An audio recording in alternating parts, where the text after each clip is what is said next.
बोलो बोलो भारत माता की, भारत माता की, वंदे वंदे।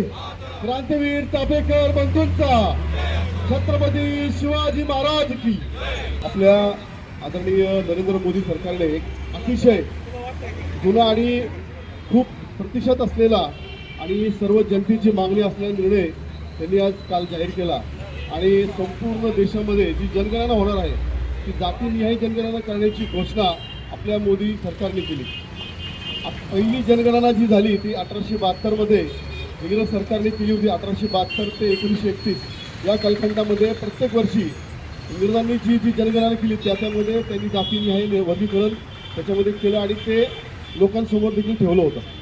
त्यानंतर 1951 साली भारत स्वतंत्र झाल्यानंतर जनगणना झाली, ज्यामध्ये फक्त अनुसूचित जाती आणि जमातीची वर्गीकरण केलं ते लोकांच्या समोर ठेवलं।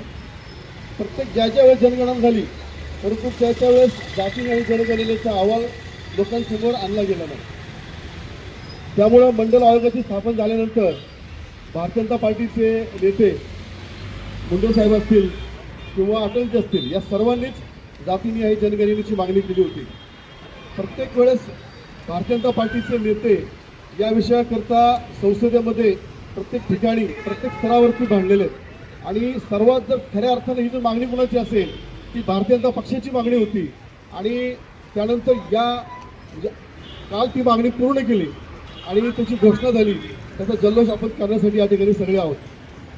राहुल गांधींना याचं शिरं जाण्याचं अनेक नेते म्हणतात की राहुल गांधींच्यामुळे हा निर्णय झाला, परंतु गेली 70 भारताला स्वातंत्र्य मिळाल्यापासून आतापर्यंत 70% जास्त कालखंड हा काँग्रेसच्या काळामध्ये होता, तर त्यांनी का नाही जनगणना केली? त्यामुळं ही जी घोषणा झाली आहे किंवा ही जातीय जनगणना जी होणार आहे ती केवळ आणि केवळ भारतीय जनता पार्टीच्या नेत्यांच्या मागणीमुळे मोदी सरकारने केली आहे असं मला वाटतं।